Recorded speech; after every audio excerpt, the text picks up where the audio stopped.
አብ ተሰቅሏል ተሰቀለው ነው ጥያቄ።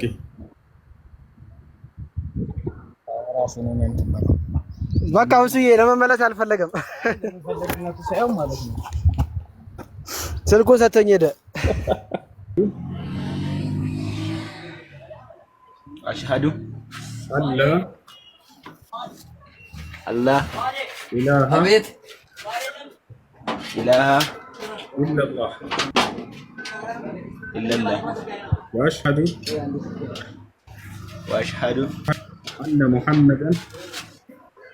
አነ ሙሐመደን ረሱሉላህ ማሻአላህ። ከዚህ በኋላ ሙስሊም ሆነሃል። አሁን ያልከው ሸሃዳ ቃል ወይንም የምስክር ቃል እኔ ከተላኩለት ትውልድ እስከ ዓለም ፍጻሜ ድረስ የሚገኝ ማንኛውም አይሁድ ወይንም ክርስቲያን የእኔን ነብይነት ሰምቶ የተላኩበትን የነብያት መንገድ እስላምን ሰምቶ ያልተቀበለ የእሳት ነው አሉ። አየህ፣ ካልሰሙ አይቀጡም፣ የእሳት አይደሉም ማለት ነው።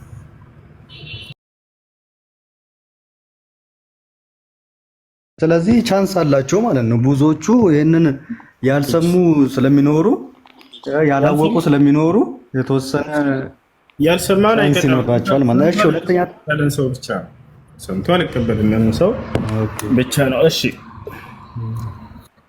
ሁለተኛ ጥያቄ ደግሞ እሱ ኪላፍ የሚለው ነገር እንዴት ሊፈጠር ቻለ? ብዙ ጊዜ ጥያቄ ሆነብኛል። ለምሳሌ ነቢያችን ሰለላሁ ዐለይሂ ወሰለም ወተት ነጭ ነው ካሉ ከነሱ የሰሙትን ነገር ዑለማዎችም ይሁኑ ሰሃቦች ምናምን ወደኛ የተዋረሰ ስለደረሰ እንዴት ነው ኪላፍ የሚኖረው? ለምሳሌ ነቢያችን ወተት ነጭ ነው ካሉ ነጭ ነው የሚለውን ነገር ነው እስከ ለኛ ማድረስ ያለበት። ለምንድን ነው አንዳንድ ዑለሞችን የሀሳብ ብዜት ማለት ነው። በአንድ ሐዲስ ላይ ብዙ ግንዛቤ ይኖራል አይደለ? ይሄ ዓሊም በዚህ ሐዲስ ላይ ይሄ ግንዛቤ ገብቷል። ግልጽ ሆኖ ባልተቀመጡ ነገራቶች ላይ ማለት ነው። ግልጽ ሆኖ በቁርአን በሐዲስ የተቀመጡና ኢጅማዕ የጸደቀበት ጉዳይ የዑለሞች ሁሉ ስምምነት የጸደቀበት ላይ እዛ ላይ ኺላፍ የለም። ለኺላፈ ፊ النص والإجماع ነስ ያለው ግልጽ የሆነ ቁርአንና ሐዲስ ያለ ላይ በዚህ ላይ ኺላፍ የለም። ሶላት መስገድ 5 አውቃት ሶላት ግዴታ ነው።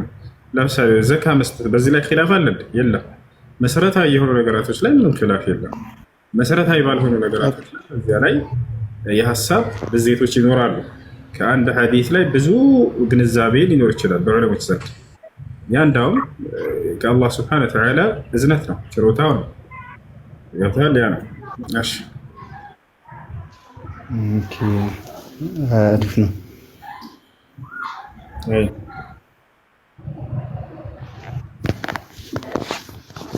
ሰላም አለይኩም። ወአለይኩም ሰላም ወረሕመቱላሂ ወበረካቱ። እንዴት ነህ? አልሐምዱሊላህ አልሐምዱሊላህ ወንድሜ፣ ባለበት አላህ ይጠብቅህ። እና እኔ የሆነ ጥያቄ ነበረኝና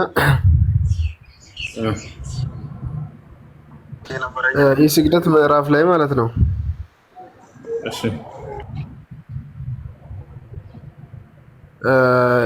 ምን ይላል መሰለህ? ሱራ 22:4 ላይ አማላጅ የተባለው መልእክተኛ ነው። እሺ፣ መልእክተኛ ነብዩ ሰለላሁ ዐለይሂ ወሰለም ናቸው። ይሄን ይሰማችኋል ልጆች ወይንስ ይቆራረጣል? እሱ ይሰማል ግን ይቆራረጣል። ታፕ ኮፕ ሊንክ ቢያደርጉ ይለቃል ብዬ አስባለሁ። እሺ፣ ያ ሰምተሃል? እና እሱ ሌላም ጥያቄ አለኝና እሺ፣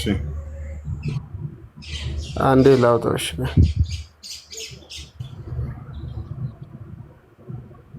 ሌላ ጥያቄ አለ? ይቀጥል። እስከዚህ ሽራክ ጥያቄ አለ? አዎ አለኝ። እንዴት ነህ? ሰላም ነው? ሰላም ነው አለሁ። እንዴት ነህ? የሰማችኋል ልጆች?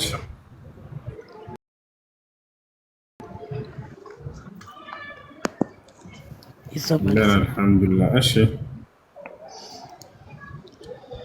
አዎ እዚህ ምልጃ ጋር በተገናኘ በእናንተ ለምሳሌ አማላጅ የሚባል አንድ ሰው ካለ ማለት ያው የሚለምን ሰው ማለት ነው። ለአንድ ሰው ከለመነ ኃጢአት እንደሰራ ከለመነ ኃጢአቱን ይቅር ማስባል ይችላል። በምልጃው ኃጢአቱ ይቅር ይባልለታል። ምልጃ የሚባለው የምትሄደው እኛ ጋር የተሰራ ፍርዱ ቀን አምላክ ፍርድ በሚያደርግ ጊዜ ለታት ተብሎ የተወሰነባቸው ያሉ ሰዎችን የሚደረግ የእርቅ ስራ ነው። እሺ የዛኔ ነቢዩ ሰለላሁ ዐለይሂ ወሰለም ለትውልዳቸው ሁሉም ነቢይ ለትውልዱ ይሰጣል።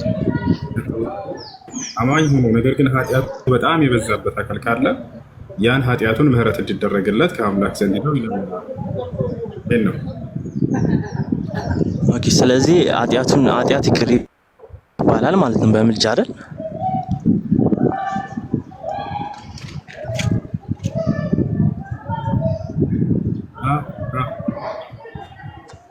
የዛኔ ሁሉም ነቢይ ለየትውልዱ እንዲያማልድ እድል ሰጥተዋል። 5 የምልጃ አይነቶች አሉ። ከነዚህ መካከል ነቢያቶች ለትውልዶቻቸው የሚያደርጉላቸው የምልጃ ስርዓት ነው።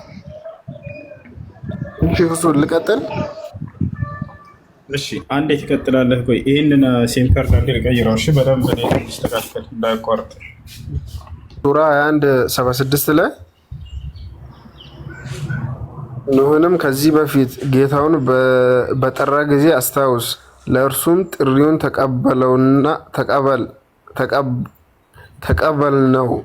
ተቀበልነው፣ እርሱንም ቤተሰቦቹንም ከከባድ ጭንቅ አዳነን። እሺ ጥያቄ እና እሺ ሁለተኛውንም ልጠይቅህና ቆይ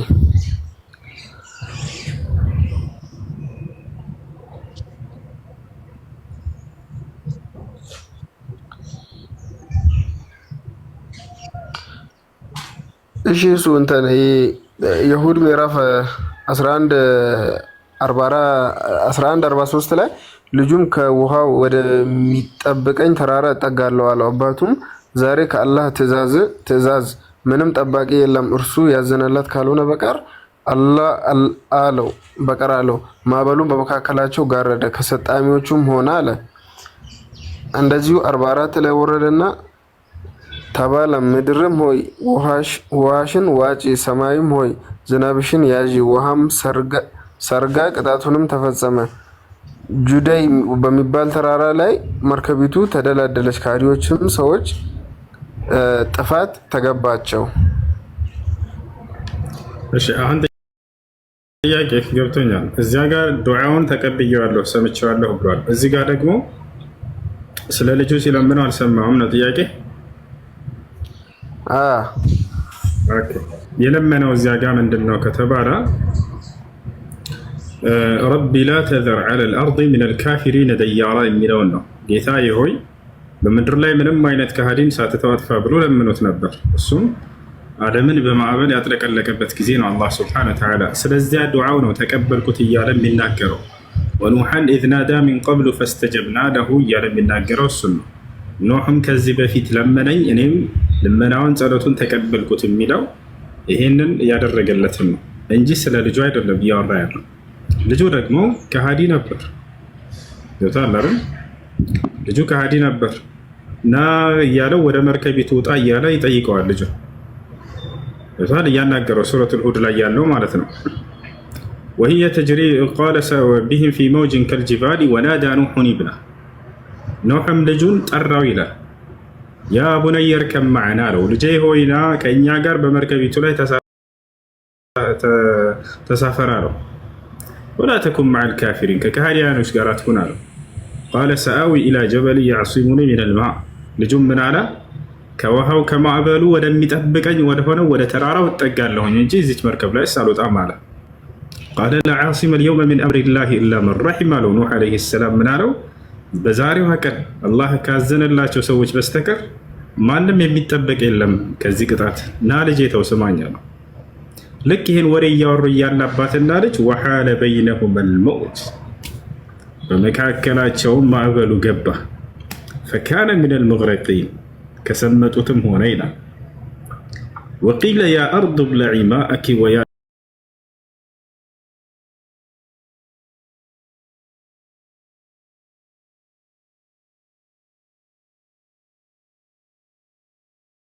በልተሞልታ ያቺ አንዷ መርከብ ብቻና በእርሷ ላይ ያሉት ሰዎች ከላይ ይንሳፈፋሉ። ዳኑ እነርሱ። አላህ ሰማይ ሆይ ያሽውን ውሃ አፍሽሽ አላት። ምድር ሆይ ያሽውን ውሃ ሁሉ አውጭ ብሎ አዘዝኳትም አለ። የዛኔ ወጊض አልማእ ውሃው ተቀላቀለ፣ ከባድ ማዕበል ሆነ። ወቁድየ አልአምር ነገሩም ተፈጸመ። ወስተወት ዐለል ጁዲ ጁዲ በሚባል ቦታ ላይ በኢራቅ ላይ አረፈች። ወቂለ ቡዕደን ሊልቀውሚ ዛሊሚን ነፍሳቸውን በክህደት ለበደሉ ሰዎችም ራቁ ተባሉ ማለት። ወናዳ ኑሑ ረበሁ በዚህም ጊዜ ኑሕ ዓለይሂ ሰላም ጌታውን አላህ ሱብሓነሁ ወተዓላ ለመነ፣ ጠየቀ፣ ተጣራ። ረቢ ኢነ ብኒ ሚን አህሊ ጌታዬ ሆይ ልጄ ከቤተሰቦቼ መካከል ነው። ወእነ ወዕደከ አልሐቅ ቃልህም እውነት ነው ተፈጻሚ ነው። ወአንተ አሕከሙል ሐኪሚን አንተ የጥበበኞች ሁሉ ጥበበኛ ነህ አለ። የዚህ አይነት የዱዓ አይነት በጣም ይገርማል። ነቢያቶች እንዲህ አድርግልኝ ብለው ሳይሆን ነቢያቶች ብዙ ጊዜ የሚጠይቁት ይሄኛው ሌላ የተለየ ዱዓ ነው። ያላቸውን ችግር ይገልጻሉ፣ የእርሱን ማንነት ይገልጻሉ። የዛኔ ይህ ትልቁ የዱዓ አይነት ነው። ወናዳ ኑሑ ረበሁ አለ ጌታውን ተጣራ ኑሕ። ልክ ዩኑስም ልክ እንደዚህ ነው ያደረገው። አሳ ነባሪቱ በዋጠችው ጊዜ ምንድን ነው ያለው? ወዘኑኒ ኢዝ ዘሀበ ሙጋዲበን ፈዘነ አን ለን ነቅዲረ ዐለይሂ ፈናዳ ፊ ዙሉማት አን ላ ኢላሃ ኢላ አንተ አለ። በዚያ በጽልመት ውስጥ ሆኖ ተጣራ ጌታውን አላህ ሱብሓነሁ ወተዓላ። ምን አለ? ከአንተ ከአላህ በስተቀር በእውነት የሚመለክ ሌላ አምላክ እንደሌለ አውቃለሁኝ፣ ማንም የለም አለ። ሱብሓነክ ጥራት ይገባ አምላኬ፣ ኢኒ ኩንቱ ሚነ ዛሊሚን እኔ ነፍሴን ከበደሉ ሰዎች ሁኛለሁኝ አለ። ፈስተጀብና ለሁ ወዲያውም ተቀበልኩት ልመናውን አለ። አሁንም ኑሕ ዓለይሂ ሰላም ልጁ ከሃዲ ነው። ከሃዲ ከሆነ ደግሞ አላህ ሱብሓነሁ ወተዓላ ለምን የነብይ ልጅ አትሆንም? ገብታችኋል አይደል? ለምን የነብይ ልጅ አትሆንም? አይሰማም። አላህ ሱብሓነሁ ወተዓላ ፍትሃዊ የሆነ አምላክ ነው። የነብይ ዘር ነህና ብሎ ሂሳብ የለም ከሱ ጋር። በእርሱ ላይ ቅንጣት ሌላን አካል ማጋራት የለብህም። በእርሱ ላይ የሚያጋራና የካዳ አካል እስከሆነ ድረስ በፍጹም የነብይ ዘር ቢሆንም ምህረትን አያገኝም። ከዚያ በኋላ ኑሕ ጠየቀ፣ ወአንተ አሕከሙል ሐኪሚን ቃለ ያ ኑሕ አለው አምላክ አላህ ሱብሓነሁ ወተዓላ ኑሕ ሆይ አለው ኢነሁ ለይሰ ሚን አህሊክ ልጅህ ከቤተሰቦችህ አይደለም አለው። ስለምን ቤተሰብ? ስለ ስጋ ቤተሰብ እያወራ አይደለም አላህ፣ ስለ ኢማን ስለ እምነት ቤተሰብነት ነው። ኢነሁ አዕመሉን ገይሩ ሷሊሕ አለው እርሱ ስራው ጥሩ አልነበረምና አለው። ለዚህ ነው ፈላ ተስአልኒ ማ ለይሰ ለከ ቢሂ ዒልም እውቀት በሌለህ ነገር ላይ ሁለተኛ እንዳትጠይቀኝ በዚህ ነገር አለ። ኢኒ አዒዙከ አን ተኩነ ሚነል ጃሂሊን ከማይማኖች እንዳትሆን እኔ እገስጽሃለሁ። ወዲያው ኑሕም ከዚህ ጥያቄው ጸጸት ውስጥ ገባ፣ ተውበት አደረገ። ቃለ ረቢ ኢኒ አዑዙ ቢከ አን አስአለከ ማ ለይሰ ሊ ቢሂ ዒልም አለ ጌታዬ ሆይ እውቀት በሌለኝ ነገር ላይ አንተን ከመጠየቅ በአንተ እጠበቃለሁኝ፣ ይቅር በለኛ። ወኢላ ተግፊር ሊ ወተርሐምኒ አኩን ሚነል ኻሲሪን ይህም በመጠየቅ ምክንያት የማትምርልኝና የማታዝንልኝ ከሆንክ ከከሰሩ ሰዎች እሆናለሁ፣ እባክህን ማረኝ፣ ዘንልኛል። አላህ ሱብሓነሁ ወተዓላ ቂለ ያ ኑሕ እህቢጥ ቢሰላሚን ሚና ወበረካቲን ዐለይከ አለ። ይሄን ንግግር ሁሉ እያደረገ ያለው ገና መርከቢቱ ላይ ያለ ነው። ቂለ ያ ኑሕ ኑሕ ሆይ አልኩት አለ እህቢጥ ቢበረካቲን ወሰላሚን ዐለይከ በአንተና ከአንተ ጋር ባሉ ህዝቦች ላይ የእኔ የአላህ በረከትና ሰላም ያለባቸው ስትሆኑ በሉ ውረዱ ከመርከቢቱ ኑሯቸውን ቀጥሉ አላቸው። ይህ ነው የሆነው ነገር እና ወደ ጥያቄ ስንመለስ ሱራ አልአንቢያ ላይ ያለው ዱዓ አድርጎ ተቀበልኩት ያለው እነዚህን ከሃዲ ህዝቦች ከምድር ገጽ አጥፋልኝ ብሎ የለመነውን ልመና ነው። ታላ አይደለ? እዚህ ጋር ደግሞ እንግዲህ እዚያ ጋር እግዚአብሔርን አየን ብለው ይናገራሉ። እግዚአብሔርን እንዳየው ይናገራሉ። ያዕቆብም ልክ እንዲሁ እግዚአብሔርን ፊት ለፊት አይቼ ነፍሴ እንኳን ድናለች እያለ ኦሪት ዘፍጥረት ምዕራፍ 12 ላይ ምዕራፍ 32 ላይ ይናገራል። እንደገና ደግሞ እግዚአብሔርን ያየ አንድስ እንኳ የለም እያለ ይናገራል ዮሐንስ ላይ።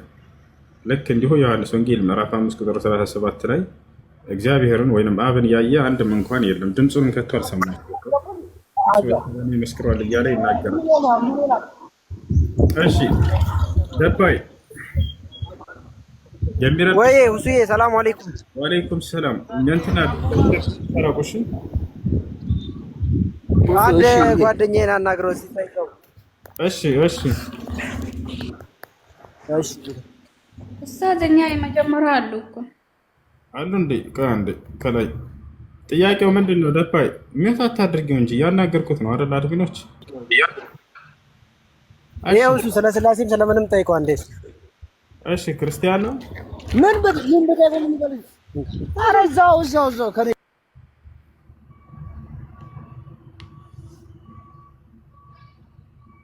እሱ የጠይቀው ይመልስልሃል። አንድ ጠይቀው ነው የሚፈልገው። ምን ፈልገው ነው?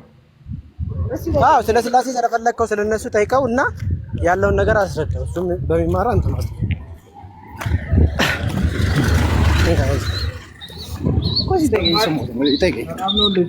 ስለ ስላሴ ጠይቀው። እሱዬ እሺ ሰላም ይሰማል።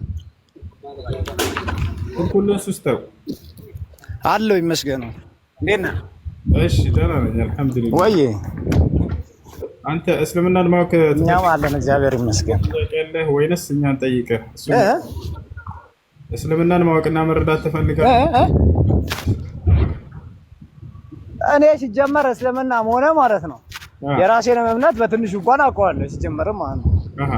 ግን ደግሞ አይ በቃ አብዝቶ እስቲ ጠይቀው ምናምን ስላለኝ የምጠይቀኝ ነገር ምን አለ? እሺ ስንት አምላክ ነው የምታመልከው? ስንት አምላክ ነው የምታመልከው? ስንት እምነት ነው የምታመልከው? ስንት አምላክ ነው የምታመልከው? አንድ አምላክ። ያ አንድ አምላክ አንድ አምላክ። እሺ ያ አንድ አምላክ ስለ አንተ ኃጢአት ብሎ ተሰቀለ። አዎ የተሰቀለበትም እኛ ስለ አዳም ሲል ተሰቀለ። በጣም ጥሩ። ያልተሰቀለ ሌላ አምላክ አለ የለም? ያልተሰቀለ ሌላ አምላክ አለ የለም? ከተሰቀለው የለም። የለም። አብ ተሰቅሏል አልተሰቀለም? አብ ተሰቅሏል አልተሰቀለም? ተሰቅሏል። አብ ተሰቅሏል? አብ ተሰቅሏል። ይኸውልህ አሁን እዚች ጋር ላቁምህና ማለት ነው አንተ አነጣጥለህ የምታያቸውና ማለት ነው እኛ የምናያቸውን ኔጌቲቭ ስለሆኑ ማለት ነው። በዚህ ውስጥ እኔ አንድ ነገርን መናገር ምን ታውቃለህ? እስኪ በዛውም እንድታይ የምፈልገው ነገር ምን እንደሆነ እንገር። በዛው ነገረ ስላሴን ግባና ማለት ነው ነገረ ስላሴን በደንብ እየው። መከራከርን መልካም ነው፣ ስለ አንዱ ማወቅ መልካም ነው። ግን ነገረ ስላሴን ግባና እየው በደንብ ማለት ነው። ጠይቁኝ ብለህ መልስ እንድትመልስ እኮ ነው። ይኸውልህ ጠይቁኝነቱን እኮ እኔ ምን እንድመልስልህ እኮ ነው አሁን ማለት ነው። አሁን ይሄንን ለማብራራት አንተ እያንዳንዱን እያብራራ የምትናገረውን ነገር ማለት ነው በነገረ ስላሴ ውስጥ ማለት ነው ሙሉ ያለ ነገር ነው። ነገረ ስላሴ ውስጥ አለ ሙሉ ማለት ነው። አሁን ጥያቄውን መልስ በቀጥታ። ከተሰቀለው ውጭ ሌላ አምላክ አለ ወይንስ የለም? አይሰማም? ከተሰቀለው ውጭ ሌላ አምላክ አለ የለህም?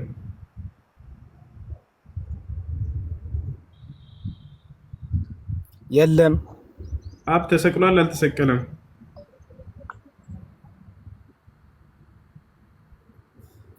ያየው አሁን እዚህ ጋር ማውራራለ ነገርም ማለት ነው እኮ መልስለታለህ እኮ እኔ ልመልስለት ነው እኮ መልስለት።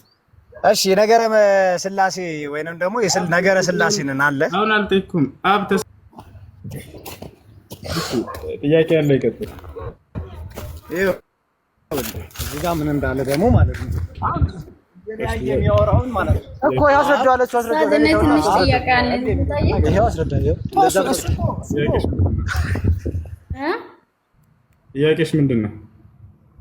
ትንሽ ጥያቄ ነበር ልጠይቀው። ይሄ እንዴት ነው? ጠይቅሽ። ጥያቄሽ ምንድን ነው? ኦኬ ጥያቄ አንድ ወንድ ሚስት ያለው ማለት ነው የለም ካለ ሶስት ጊዜ የለም ካለ አብሮ ያለውን ንብረት የለም ያለ የሸጣው አሁንም ሌላ ሚስት ያገባ የለም ያለ ቤተሰቡ ጋር ሄዶም የሚያገባ ሚስት ቤተሰቡ ጋር ሄዶም የለም ያለ እንዴት ነው የሚታየው? እሱ የለም ያለ ሴት ኒካ ያላት ወይ የላትም? ሰውየው ሚስት እያለው ሚስት የለኝም ካለ ኒካው አለ ወይንስ የለም ነው? አዎ። እሺ አንድ ባል ሚስት እያለው ሚስት የለኝም ማለት ይሄ አይቻልም፣ ውሸት ነው፣ አይፈቀድም። ኦኬ። ሁለተኛ ሚስት እያለው ሰውየው ሚስት የለኝም ካለ ለሁለት ይከፈላል። አንደኛው ምንድን ነው? ፍችን አስቦበት እና ነይቶበት ከሆነ ይህን ቃል የተናገረው ኒካሑ ይወርዳል። ውሸት ነው፣ እንደ ውሸት ነው የሚቆጠረው። በመዋሸቱ ወንጀለኛ ነው። ወደ አላህ ስብሐነ ወተዓላ ተውበት ሊያደርግ። እሺ ኡስታዝ፣ እኔ ከዚህ በፊት ሰምቻለሁ። ሌላ ኡስታዞች ሌላ ልጆች ጠይቆ ሲመልሱ ከሱ ጋር ማኖር ከፈለገች እንደ አዲስ ኒካ ማድረግ አለብኝ የሚል መልስ ነው ሰጡ ኡስታዛችን። እኮ እሱ ፍችን አስቦ ከተናገረ ማለት ነው። ፍችን አስቦ ከተናገረ አዎ ይወርዳልና ኒካሑ እንደገና መታሰር አለበት። ወይንም የዒዳ ጊዜ ላይ ከሆነችና ሶስት ኒካ ካልጨረሱ ረጃዕቱ ብሎ መመለስ አለበት። አሁን ማሰቡና አለማሰቡ እሱ ማጠየቅ አለብን ወይ እንዴት ነው? እሱ ይጠይቃል። ይዛ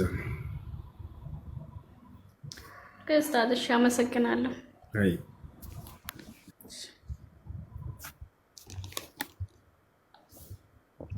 እሺ አድምነሽ ካላችሁ አንድ ጊዜ ጥያቄን ልጨርስ ከእንትና ልጨርስ። እሺ አው ቅድም ባልከው ላይ እንትን ሰዎች ሌሎች ሰዎች ለሱ ይቅርታ መጠየቅ ይችላሉ እና ብዙ ኃጢአትን ከሰራ ነው ምናምን ብለህ ነበርና ትንሽ ኃጢአትን ከሰራ ለዛ ለትንሽ ኃጢአቱ ይቅርታ መጠየቅ አይችሉም? በእናንተ ማለት በእናንተ አስተምሮ ሌሎች ሙስሊሞች እንግዲህ የትንሣኤ ቀኑ ነው። መልካም ስራና ጥሩ ስራ በሚመዘን ጊዜ ኃጢአቱ ትንሽ ከሆነች አላህ ሱብሓነሁ ወተዓላ ይቅር ይለዋል። ይቅር ይለዋል። እነዚያ ምልጃ የሚያስፈልጋቸው ሰዎች ኃጢአታቸው ከመልካም ስራቸው የበዛባቸው ሰዎች ናቸው። በምድር ላይ አማኝ ሆኖ ለምሳሌ በጣም በርካታ ታላላቅ ኃጢአትን ሰርተው ይሄዳል ሰውየው አይደለ? የዛኔ ኃጢአቱ በጣም በርካታ ይሆንበታል። ወልወዝኑ የውመኢዚን አልሐቅ ይላል አላህ ሱብሓነሁ ወተዓላ። ሚዛንም የዛኔ እውነት ነው አለ። መልካም ስራና መጥፎ ስራ ይታያል። የዛኔ መልካም ስራቸው ከመጥፎ ስራቸው ያመዘነ ከሆነ አላህ ሱብሓነሁ ወተዓላ ይቅር ይላቸዋል። ነገር ግን ኃጢአታቸው ከመልካም ስራቸው ይበልጥ ከበዛባቸው አማኝ ሆነው ሳሉ እነዚህ ሰዎች ለነዚህ ነው ምልጃ የሚያስፈልግ። ለዚህን ምልጃ ይለመንላቸዋል። አላህ ሱብሓነሁ ወተዓላ ለነቢያቶች እድል ይሰጣቸዋል። ኃጢአት ለሌለበት ሁሉ እድል ይሰጠዋል። መላእክቶችን ሁሉ እድል ይሰጣቸዋል። መላእክቶች የዛኔ ያማልዳሉ። ኃጢአት የለባቸውም ይላሉ እነርሱ። የዛኔ አላህ ሱብሓነሁ ወተዓላ ለፍጥረታቶቼ ለምኑኝ ይላቸዋል። እነርሱ ይለምናሉ። አምላካችን አላህ ሆይ እነዚህን የሰው ልጆች በኃጢአት የበዛባቸውን ይቅር በላቸውና ምህረት አድርግላቸው ብለው ይለምናሉ። ይሄ ነው። እሺ እና ህፃናቶች ሁሉ ያማልዳሉ። ህፃናቶች ኃጢአት የለባቸውም እና አሁን ወስቢያን ይሽፈዑነ የውመል ቂያማ አሉ ነብዩ ሰለላሁ ዐለይሂ ወሰለም። ኃጢአት የሌለበት ሁሉ ያማልዳል። ሌላው ወደ ጀነት የተባሉ አማኞች ልክ እንዲሁ አማኝ ጓደኛው ለጓደኛው እንዲያማልድ እድል ይከፍትላቸዋል። ወደ ጀነት በሚገቡ አማኞች ዛኔ እዚህ ነው ሐሰን አልበስሪ ምን ይላል? ተክሲሩ ሚነል አስዲቃኢ አስሳሊሒን ፈኢነ ለሁም ሸፋዓተን የውመል ቂያማ አሉ። መልካም ጓደኞች ለእነርሱ የትንሣኤ ቀን ምልጃ አላቸውና ብሎ ተናገረ። ወደ ጀነት ግቡ በምትባሉ ጊዜ በጀነት ውስጥ ጓደኞቻችሁን ትፈልጓቸዋላችሁ አሉ ነብዩ ሰለላሁ ዐለይሂ ወሰለም። የት አሉ? ምድር ላይ አብረው ሲሰግዱ ሲጾሙ የነበሩ አላህ ሱብሓነሁ ወተዓላ የሚነግራቸዋል። እነዚያማ በኃጢአታቸው መብዛት ምክንያት ተግደዋል ይላቸዋል። እዛኔ ያማልዳሉ። ጌታችን አላህ ሆይ ካኑ ሰሉነ መዓና ወየሑጁነ መዓና ወየዕተሚሩነ መዓና ወየተሰደቁነ መዓና፣ ጌታችን አላህ ሆይ እነዚህ ሰዎች በምድር ላይ ሳለን ከእኛ ጋር ሲጾሙ ሲጸልዩ አምልኮ ሲሰሩ ነበር፣ እባክህ ይቅር በላቸው ብለው ይለምናሉ። አላህ ሱብሓነሁ ወተዓላ ይዳምጧቸው ይላቸዋል። ይሄ በቁርአን ላይ ሁሉ አላህ ሱብሓነሁ ወተዓላ ጓደኛ ለጓደኛ እንደሚያማልድ ገልጾታል። እሺ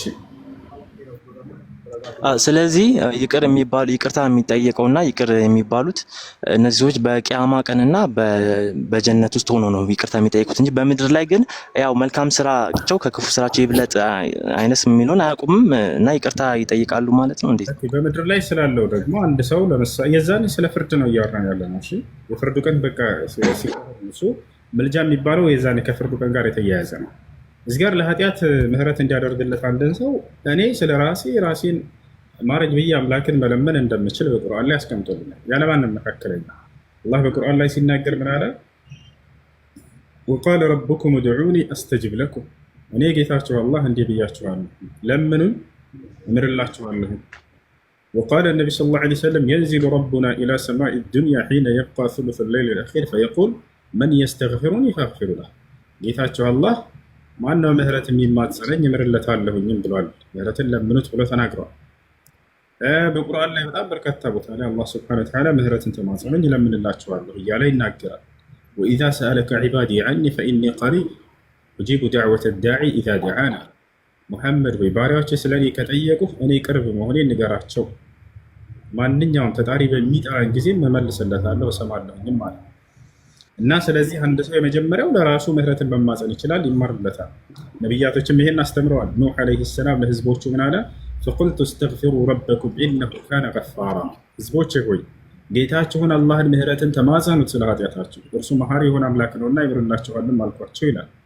አላህ ራሱ ሲነግረን ምን አለ? በሱራ ጣሃ ላይ ወኢኒ ለገፋሩ ሊመን ታበ፣ ወደ እኔ ንስሐ ላደረገ ባሪያዬ እምርለታለሁኝ አለ። በሌላ ቦታ ላይ ፈመን ታበ ሚን ባዕድ ظልሚሂ ወአስለሐ ፈኢነላሀ የቱቡ ዐለይህ ኢነላሀ ገፉር ረሒም ይላል። ከኃጢአቱ ወደ እኔ ንስሐ ያደረገን እምርለታለሁ ብሎ ባጭሩ ይናገራል። ይህ ነው። ሌላኛው መንገድ አሁን አንተ እንደጠየቅከው ለምሳሌ አንድ ደግና መልካም ሰው ነው ብለህ የምታስበውን ሰው ሂደህ ስለ እኔ አላህ ኃጢአቴ እንዲምርልኝ ዱዓ አድርግልኝ ለምንልኝ ብትለው ችግር የለም ይቻላል። ወለው አነሁም ጃኡከ ፈስተግፈሩላህ ወስተግፈረ ለሁም ረሱል ለወጀዱላህ ተዋበን ረሒማ ይላል አላህ። እነርሱ ስለ ኃጢአታቸው ምህረትን ቢማጸኑኝ ወይንም ወደ አንተ መጥተው አንተ ምህረትን ብትማጸንላቸው እኔ እምርላቸዋለሁ እያለ ይናገራል። ስለዚህ ደግና መልካም ሰው ነው ብለህ የምታስበውን ሂደህ እናትህ ልትሆን ትችላለች፣ አባትህ ሊሆን ይችላል። ጻድቅ ነው ብለህ የምታስበውን ሰው ሂደህ አላህ ለኃጢአቴ ምህረት እንዲያደርግልኝ እንዳው ዱዓ አድርግልኝ ለምንልኝ ብትለው ችግር የለውም ይፈቀዳል። በቃ ሌሎች ይጠይቁ። አይ ጥያቄ አለ? አስከትሉ። ካሌብ ጥያቄ አለ? አንድ 5 ደቂቃ ብቻ እንዴ። እሺ ግሬን ጥያቄ አለ? ሰላም አለይኩም። ወአለይኩም ሰላም ወራህመቱላሂ ወበረካቱ። እኔ አንድ ሁለት ጥያቄዎች ነበሩ። የመጀመሪያው ጥያቄ በሙሳ ዘመንና በሙሐመድ አሁን ያለው ነው ኡመቶች ቅጣቱስ እንዴት ነው? በሙሳ ዘመን የነበሩ ሰዎች የሚቀጡ ቅጣትና አሁን በሙሐመድ ዘመን ያሉ ሰዎች የሚቀጡ ቅጣቱ እንዴት የተለያየ ነው ወይስ ደግሞ አንድ አይነት? እንዴት የተለያየ ነው ማለት በሙሳ ዘመን የነበሩ አሁን ሲገዙ የነበሩ ህዝቦች አሉ። ያው ብዙ የሽርክም ሆነ የምንም ብዙ አይነት ስራዎች አሉ። አሁን ደግሞ በሙሐመድ ደግሞ ያለው እሱ ትንሽ ለማወቅ ፈልጌ ነበር። ቅጣት የውመል ቂያማ ነው። አላህ ሱብሓነሁ ወተዓላ ወለው ዩአኺዙ ላሁ ናሰ ቢማ ከሰቡ ማ ተረከ ዐላ ظህሪሃ ሚን ዳባ ይላል። የሰው ልጅ በሚሰሩት ኃጢአት እዚሁ ብቀጣቸው ኑሮ ምድር ላይ አንድም ተንቀሳቃሽ ባልተገኘ ነበር ይላል። የሰው ልጅ ኃጢአተኛ ነው። እያንዳንዱን በኃጢአቱ እዚሁ ምንዳውን ብከፍለው ምድር ላይ አንድም ሰው አይኖራትም ነበር አለ።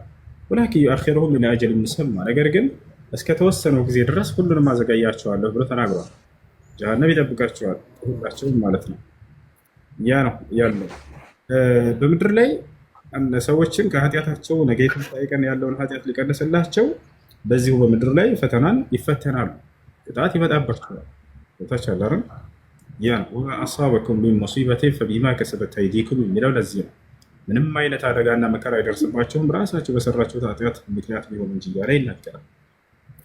እሺ ይህ ነው እና ለሁሉም ለሙሳም ህዝብ ሆነ ለነብዩ ሰለላሁ ዐለይሂ ወሰለም ህዝብ የተቀመጠው ቅጣት ለማንኛውም ከሃዲ ለሆነ ሰው ሁሉ ጀሃነም የሚባልን ዓለም አዘጋጅቷል። በዚያ ላይ የተቀመጠላቸው በምድር ላይ ሁሉም ሰው እንደየኃጢአቱ ፈተናን ይፈተናል። ከዚያ ከኃጢአቱ ነፃም ዘንድ ያደርግላቸዋል። እሺ አይሰማም? አንድ ጓደኛ አሻዳ መያዝ ፈልጎ ነበረ። እሺ አጠገብ አለ? አዎ።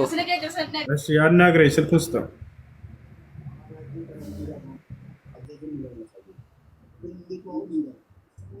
ይሰማል? አሎ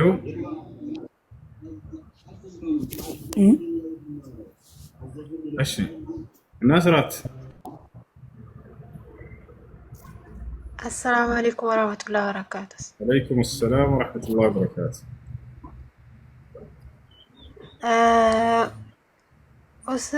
ጥያቄ አለኝ። ጥያቄ ከእርግማን ጋር የተያያዘ ነው።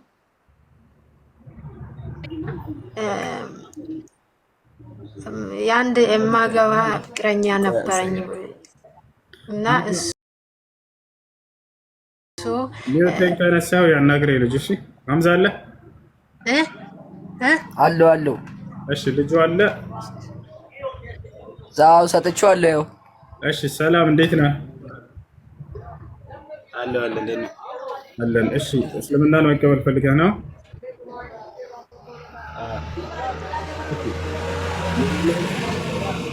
ለምን አብረህ እየተከተልክ በል። እሺ እሱ እኔ ልጨርስ። አሽሀዱ አን ላ ኢላሀ ኢለላህ ማለት እነሆ ከአላህ በስተቀር በእውነት የሚመለክ ሌላ አምላክ የለም ብዬ መሰክራለሁ ማለት ሲሆን፣ ወአሽሀዱ አነ ሙሐመድን ረሱሉላህ ማለት ደግሞ ሙሐመድም የአላህ መልእክተኛና ነቢይ ናቸው ብዬ መሰክራለሁ ማለት ነው። እሺ ስምህ ማን ነበር? እኔ በጽናት። ማን? በጽናት ነው። እሺ ደስ የሚል የሙስሊም ስም አለ ያዘጋጀው ወይስ እኛ እናውጣለን? አላውጥልኝ። እሺ ከስሞች ሁሉ ደስ የሚለኝ ስም ሙሐመድ ብለህ ደስ ይልሃል? አየህ ከዚህ በኋላ ስም ሙሐመድ ነው። እሺ ወንድማችን ሻወር ውሰድ። አንድ ሰው እስልምናን ሲቀበል ጊዜ ሻወር እንዲወስድ ታዟል። ከዚህ ሻወር ውሰድና ጓደኛ ስለ ሶላት አስተጋገድ ምናምን ያስተምርሃል። ተማርና አብራችሁ ትገቡ። እሺ እሺ ወንድም አስተምረው። እሺ ሀምዛ እሺ በቃ አየ መርሐባ። እሺ ነስራት ነበረ። ቀጥይ ኡስታዝ። አንድ ለማግባት ያሰብኩ ሰው ነበረ። ያ ሰው ሲያየው የሚሆንልኝ ሰው አይደለም። ከዛ መጨረሻ ላይ እምቢ አልኩ። ኒካ ለማሰር ሸማግሌ ካላከ በኋላ ማለት ነው። የዛ ሰው ሁኔታ ከኋላ ሲያጠና የሚሆንልኝ ሰው አይደለም። ሚስት አለው። ከዛ ሸማግሌ ካላከ በኋላ እምቢ አልኩ። ግን ያ ሰው ያረገመልኝ እርግማን የለም። በጣም ነው ይረገመኝ እና ያ እርግማን ደርሰኛል ወይስ ይቅርታ ሲጠይቅ ደግሞ በቀላሉ ይቅርታ አላደርግልሽም አለኝ። ለምን ይቅርታ አላደርግም አለ? እንዲህ በቀላሉ ይቅርታ አላደርግልሽም አለ። ለአላህ ብለህ ይቅር በልልኝ ስል አላደርግልሽም ይቅርታ አለኝ። ወላሂ መስኪን። እሺ ለማንኛውም እህት አንድ ሰው ለትዳር ፈልጎ የሆነን ሰው ከጊዜ በኋላ ሲያጣራ ጊዜ ያንን በትዳር እንደማይሆነው አይቶ እንዲህ ቢል ወንጀለኛ አይሆንም። አንድ ጊዜ ሳይሆን 70 ጊዜ እርግማንህን ቀጥል ወይ እንዳምሽ ምንም የሚደርስብሽ ነገር የለም። እሺ አንድ ሰው ለትዳር ፈለገ፣ ከዚያ በኋላ ያ ነገር ከመከሰቱ በፊት ለትዳር እንደማይሆናት ከዲና አየችና የኔ ሰውዬ ሊሆናት እንደማይችል ካረጋገጠች እንዲህ ብትል ወንጀለኛ አትሆንስ። አይደለም እሱ ወላጆቿ ራሱ ካላገባሽ ብለው ቢረግሟት አይደርስም። ትዳር የሴት ልጅ ምርጫ ነው። የማትፈልግበት ህይወት ውስጥ ለማንም ብላ እንድትገባ አትገደድም። ሀታ ቤተሰብ ቢሆን አስገድዶ ሊያስገባት አይችልም። ነቢያችን ሰለላሁ ዐለይሂ ወሰለም ምን አሉ? ኢዛ አራደ አሐዱኩም አን ዩዘውጀ እብነተሁ ፈልየስተእዚንሃ አሉ። አንዳችሁ ሴት ልጁን መዳር ከፈለገ አደራ ቀድሞ ያስፈቅዳታል። አንዳንድ ሴቶች የማይፈልጉት ህይወት ውስጥ የቤተሰብን እርግማን ፈርተው ገብተዋል ናቸው። የማይፈልገው ህይወት ውስጥ አባቴ ይረግመኛል፣ እናቴ ትረግመኛለች ብለው እነዚህ ወላጆች ይጠይቃሉ። የመልቂያሙ ሴት ልጅን ያለ ፈቃዷ የማትፈልግበት ቦታ እንድትገባ ቢያደርጉ ይጠይቃሉ። እሺ ሄሎ ኡስታዝ። እሺ ጀዛካላሁ ኸይራ፣ በጣም አመሰግናለሁ። እሺ አልጨረስኩም ነበር እኔ ጥያቄዬን። ጥያቄ የሁለተኛው ጥያቄ የኑህ መርከብ ወይም ደግሞ የማን እንደሆነ አላወቅኩም ከታይታኒክ መርከብ ጋር በታሪክ ሆነ እሱን እሰማለሁ። ምናልባት የምታውቁት ታሪክ ካለ ምን የኑህ መርከብ ይሁን ብቻ የአንድ ነብይ አለ የኑህ መርከብ መሰለኝ والله አለም ከታይታኒክ ከፊልሙ ጋር ያ መርከብ የሱ ነው የሚባል ወሬ እሰማለሁ አንዳንድ ታሪክ ላይ ሲወራ። ምናልባት እሱን የምታውቁት ካለ ዘጋቢ ፕሮዲሰር ማን ነው? እንትና ሸዋዚንገር ነው? ጃኪ ቻን ነው? ቫን ዳም ነው? ራዊው ዘጋቢ ማን መሆን አለበት? እሺ ለማንኛውም እሺ እንደዛ የሚባል ነገር የለም። ስህተት ነው፣ በፍጹም አይገናኝም። ኑህ ዓለይሂ ሰላም የዛሬ ስንት ሺህ ዓመት የነበረ ሰው እና ሌላኛው እንኳ ትንሽ ወጣ ያለ ጥያቄ ነው። ኦሪት ዘዳግም 25:5 ላይ ወንድማማቾች በአንድ ቢቀመጡ አንድም ልጅ ሳይኖረው የሞተው ሰው ሚስት ሌላ ሰው ታግባ ዘንድ ወደ ውጭ አትሂድ የሚለው እሱን ነው በደንብ ማወቅ ፈልጋለሁ። ኦሪት ዘዳግም 25:5 እንግዲህ እንደ ክርስትና ሴት ልጅ ባሏ ከሞተባት ሌላ ባል እንድታገባ ምርጫ አልተሰጣት። ምንድን ነው ከተባለ የባሏ ወንድም እዚያው ይወርሳታል። ያ ባሏ የማትፈልገው ቢሆን አጭርም ሆነ ጥቁርም ሆነ ደፍጣጣም ሆነ አንጋሳም ሆነ ህፃን ልጅ ቢሆን እንኳን እስኪያድግ መጠበቅ አለባት። ያንን ህፃን ልጅ ከሆነ ትጠብቃለች እስኪያድግና ለትዳር እስኪደርስ። እግዚአብሔር ምን ይላል እዚያ ቦታ ላይ? ሁለት ወንድማማቾች አብረው እየኖሩ ሳለ አንደኛው ቢሞት የዚያ የሟቹ ሚስት የሌላ ሰው እንድታገባ ወደ ውጭ እንዳትሄድ አለ። ታዲያ ምን ታድርግ? እዚያው የወንድሙ ሚስት ታግባ አለ። ትወረሳለች። እንደ እስልምና ይሄ ነገር እንዴት ነው ከተባለ እንደ እስልምና ምርጫዋ ነው። አላህ በሱረቱ ኒሳ ላይ ግልጽ በሆነ ቃል ሲናገር ምን አለ? ያ አዩሃ ለዚነ አመኑ ላ የሕሉ ለኩም አን ተሪሱ ኒሳአ ከርሃ። እናንተ ያመናችሁ ሰዎች ሆይ ሴቶችን አስገድዳችሁ መውረስ አይፈቀድም ማለት። አስገድዶ መውረስ አይችልም፣ ፈቃዷ ነው። አልፈልግም አንተን ካለች ይሄ ወንድሙን መብቷ ነው። ወደ ውጭ ሄዳ ሌላ ሰው ማግባት ትችላለች። ይሄኛውን ግን እዚያው እንደ ክርስትና እዛው ወንድሙን ታገባለች። ለዚህም ነው ከዚያ በፊት በነበሩት ላይ ይሁዳ ምን እንዳደረገ ኦሪት ዘፍጥረት ምዕራፍ 48 ከአንድ ጀምራችሁ ማየት ትችላላችሁ። ይሁዳ ኤር የሚባል ልጅ ይወልዳል። ይላችኋል። የኤር የሚባለው ልጁን ትዕማር የምትባለ ሴት ይድራታል። ኤር ሞታ ለሌላኛው ወንድሙ ዳራት፣ እዛው ማለት ነው፣ ተወረሰች እዛው። ያም ሞታ። ከዚያ ሶስተኛው ህፃን ነው ገና፣ ሌላ ሰው ማግባት አትችልም። እቺ ሴት ምን አላት ይሁዳ? በይ ሂጂና ቤትሽ ጎናጸፊያሽን ዋቢያሽን ልብስ አውልቂና ሌላ የሆነ ቀለል ያለ ልብስ ትለብሻለሽ። ልጁ እስኪያድግ ድረስ ትጠብቃለች። ያ ልጅ እስኪያድግ ድረስ ለትዳር አስባችሁታል? እቺ ሴት ትጠብቃለች። ሌላ ባል ማግባት አይፈቀድላትም። የሚገርማችሁ ሴትነቱ አላስቻላትም። ፏ ብላ መጎናጸፊያዋን ልብሱን ለብሳ ወንድ ፍለጋ ትወጣለች። ይሄን ጉድ የሚነግረን መጽሐፍ ቅዱስ ነው። እግዚአብሔር እያገረን ያለው ወጣች እቺ ሴት ራሱ ህጉን አውጥቶባቸው ራሱ ምስጢራቸውን ዘከዘከባቸው። ይሄ አልቻለችም። እቺ ሴት ወጣች ወንድ ፍለጋ። ስትወጣ ጊዜ ይሁዳን አገኘችው። የባሎቿን አባት ማለት ነው፣ ምራቷን የባሎቿ አባት እንደሆነ እያወቀች ሄደችና ከእርሱ ስር ቆመች።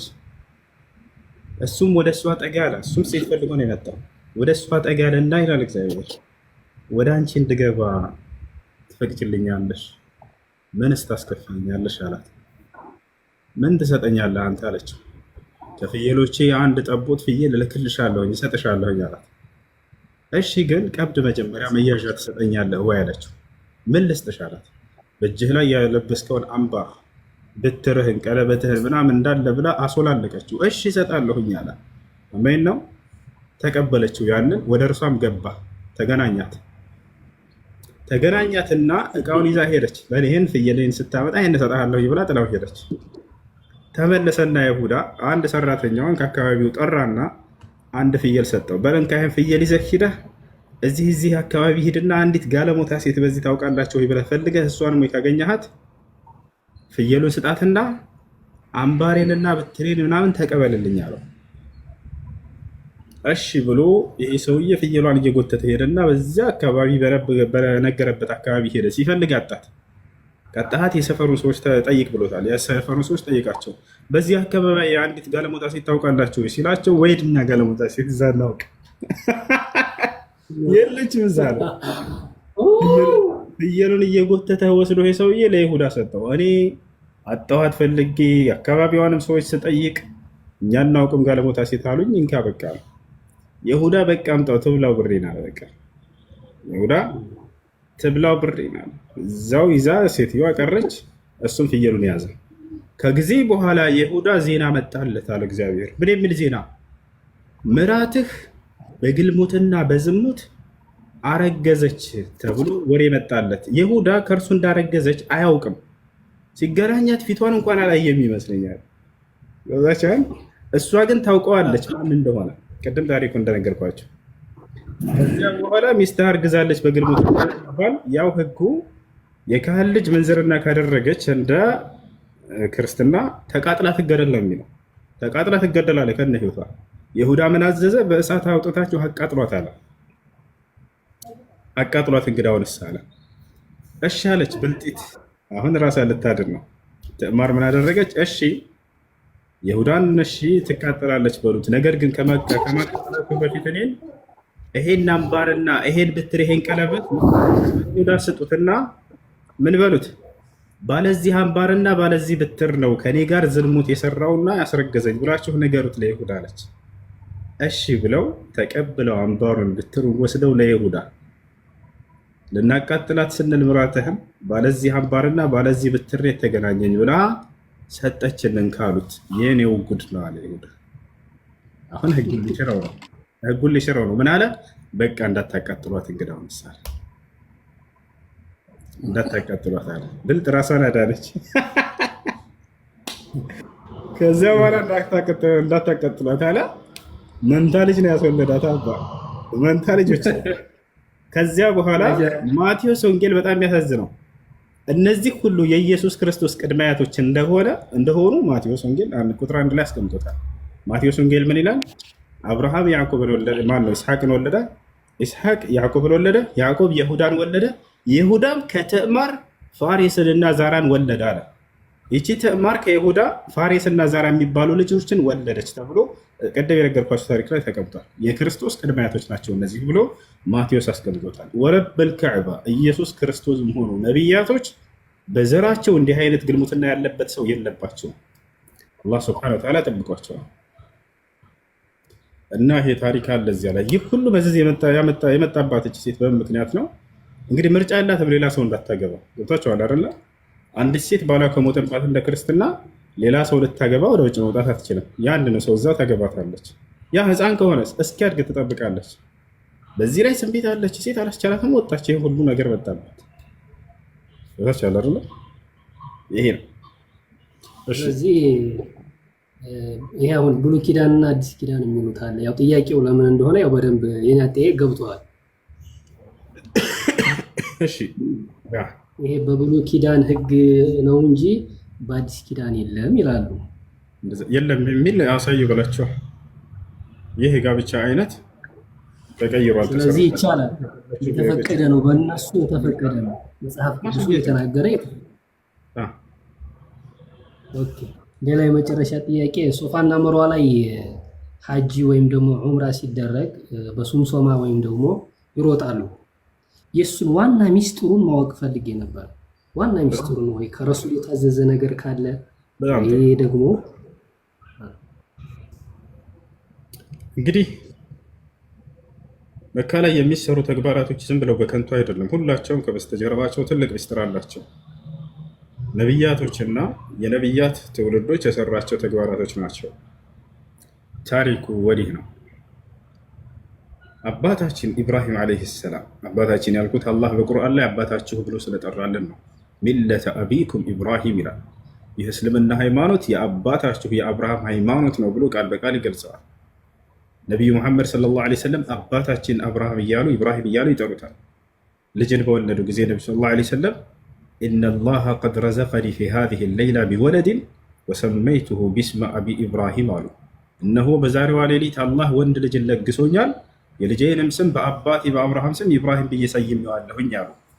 ኢብራሂም ብዬ ሰይሜዋለሁኝ አሉ። ይህ ነው ኢብራሂም ዓለይሂ ሰላም ሚስቱን ሀጀርንና ልጁን ኢስማዒልን ወደ መካ ይዘሂር ተብሎ ይዟቸው ይሄዳል። ትንሽን ስንቅ አስይዟቸዋል። መካ ከደረሰ በኋላ ኢብራሂም ዓለይሂ ሰላም በሰዓቱ ማንም ሰው የለም ነበር እዛ በዚያ በረሃ ቦታ ላይ ማንም ሰው በማይኖርበት ቦታ ሚስቱንና ልጁን አስቀመጣቸው። ከዚያም ለመመለስ ወደ ኋላ ጉዞ ጀመረ። ሃጀር ዓለይሃ ሰላም የእስማኤል እናት ሊመን ተትርኩና ፊ ሃዘል ዋዲ ያ ኢብራሂም አለችው። ኢብራሂም ሆይ በዚህ ተራራ በዚህ ምድረ በዳ ቦታ ላይ ለማን ነው ጥለህን የምትሄደው? እኔና ልጅህን አለችው። ፈለም የሩድ ዓለይሃ መልስ አልሰጣትም። ዝም ብሎ ጉዞውን ቀጠለ። ደገመች ጥያቄዋን። ሊመን ተትርኩና ፊ ሃዘል ዋዲ ያ ኢብራሂም፣ ኢብራሂም ሆይ በዚህ ምድረ በዳ ቦታ ላይ ለማን ነው ጥለህን የምትሄደው? ዝም አላት። በሶስተኛው ምን አለችው? አላሁ አመረከ ቢሃዛ አለችው። ይህን እንድታደርግ አላህ ነው ያዘዘህ አለችው። ፈልተፈተ ኢለይሃ ወቃለ ለህ ነዓም፣ ወደ እርሷም ዘወር ብሎ አዋላት። አላህ ነው ያዘዘኝ አላት። እዚህ ምድረ በዳ ቦታ ሚስትህና ልጅህን አስቀምጠህ ተመለስ ብሎ አዞት ነው። አላህ ነው ያዘዘኝ ባላት ጊዜ ተመልከቱ የሷ ንግግር። ኢዘን ላ ዩደይዑነ አላህ አለች። እንደሱ እስከሆነ አላህ አይጥለንም፣ አብሽር አሁን መሄድ ትችላለህ አለችው። የጽናት ጥግ የነብዩ ሰለላሁ ዐለይሂ ወሰለም ቅድመ አያት አያችኋት። የጽናት ጥግ። ጨለማ ይመጣል ከበስተፊቷ፣ ብቻዋን ነች። ስንቁ ጥቂት ነው ያልቃል። ይሄን ሁሉ ምንም አልመሰላትም። አላህ ከሆነ እኛን እዚህ ቦታ ላይ ያስቀምጠህ ተመለስ ያለ አላህ እኛን አይጥለንም፣ አብሽር ሂድ መሄድ ትችላለህ አሁን አለችው። አይ ከአንተ ጋር ካልሄድኩ ብላ ሙጭጭ አላለችም። የአላህ ትእዛዝ መሆኑን ባወቀች ጊዜ እጅ ሰጠች። ለአምላኳ ትእዛዝ ያደረች ሴት ነች። በዚህ ጊዜ ሄዳ ምግቡም አለቀ፣ ውሃውም አለቀ። ልጁም ህፃን ነው፣ የምታበላው አጣች። ምግብ ፍለጋ፣ መጠጥ፣ የሚጠጣ ውሃ ፍለጋ ወደ እነዚህ አሁን ወደ ጠቀስካቸው ሶፋና መርዋ ወደሚባሉ ተራራዎች ሄደች። 7 ጊዜ ወደዚያ 7 ጊዜ ወደዚህ ሮጣች። አየህ፣ መጨረሻውን 7 ጊዜ ሮጣ ሁለተኛውን 7 ደግማ እንደጨረሰች ከተራራው ስር መልአኩ ጅብሪል ዓለይሂ ሰላም ተልኮ መጣ። እነሆ ከጌታሽ ከአላህ ሱብሓነሁ ወተዓላ ዘንድ መልስ አግኝተሻል፣ ምግብንም እዚያ ያስገኘላት፣ ውሃንም አፈለቀላት። ያም የዘምዘም ውሃ ተብሎ ተጠራ እና ዛሬ ሶፋና መርዋ የምንሮጥበት አስሉና መሰረቱ የነቢያት እናት የሆነችዋ ሀጀር ዓለይሃ ሰላም የነብዩ ሰለላሁ ዐለይሂ ወሰለም እና የእስማኤል እናት ተብላ ትጠራ የእርሷ ተግባር ነበር። የዚያች ደግና መልካም ሴት የአላህ ሱብሓነሁ ወተዓላ ትእዛዝ አሽ ብላ አሚን ብላ የተቀበለች የሆነችዋ ሴት የእርሷ ተግባር ነበር።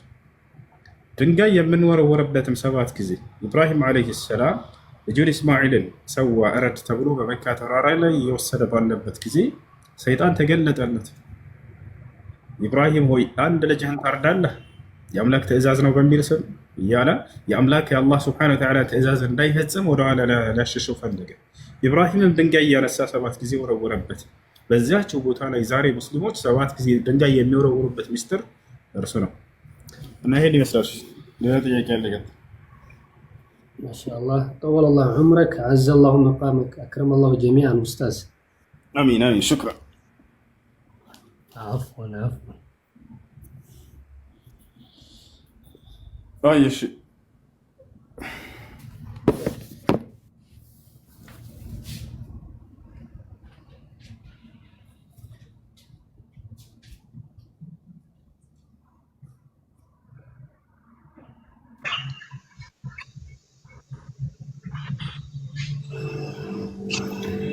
السلام عليكم ورحمة الله وبركاته. وعليكم السلام ورحمة الله وبركاته. ወንድሜ ያስወንደነ ሰላም ነው ወይ?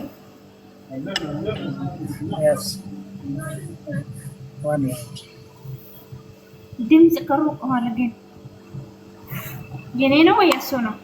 አካም ነገር ጀርታ ድር አልሐምዱሊላህ።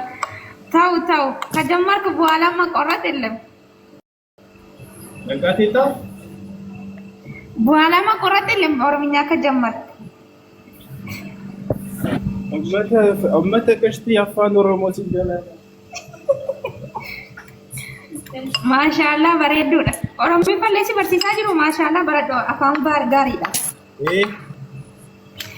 ወንድሜ ጥያቄ አለኝ የሆነ ነገር ንያርጌ ይሄ ነገር ከተሳካ የምስኪን እሰጣለሁ ብዬ ነበረ። ግን አንድ ሰው ደውሎብኝ ምስኪን ቁርአን እየተቸገረ ሰው አለ ለነሱ ግዢ ስር ጊዜ ይቻላል ወይ? ምን አለሽ? መጀመሪያ ጊዜ እኔ ነይቼ ነበርኩ። እሺ የሆነ ነገር ከተሳካ ይሄ የምስኪን እሰጣለሁ ብዬ ነይቼ ነበርኩ።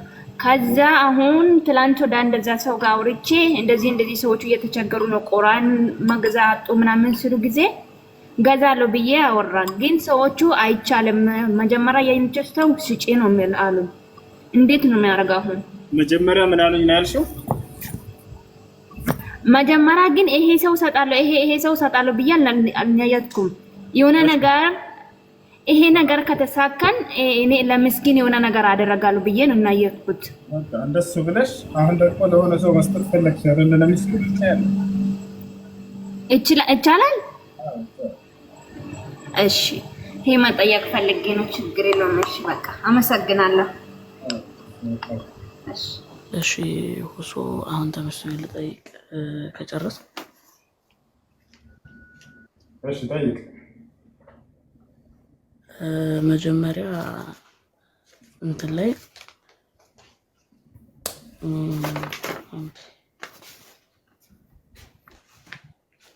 ሱራ 55 ላይ ያለውን ትንሽ ብታብራራልኝ ፈልጌ ነበረች። እሺ አብሽር። 55 66 ነው ያልከው? 56 እሺ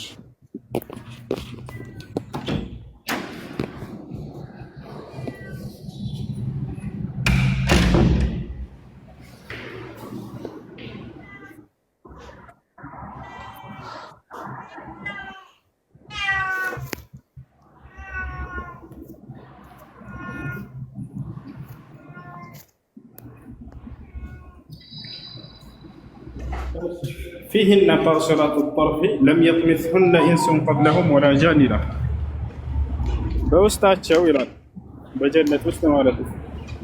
ቃሲራት الطرف ከበፊታቸው ከባሎቻቸው በፊት ሰውም ሆነ ጃንም ያልገሰሳቸው አይኖቻቸውን በባሎቻቸው ላይ አሳጣሪዎች ሴቶች አሉ ይላል።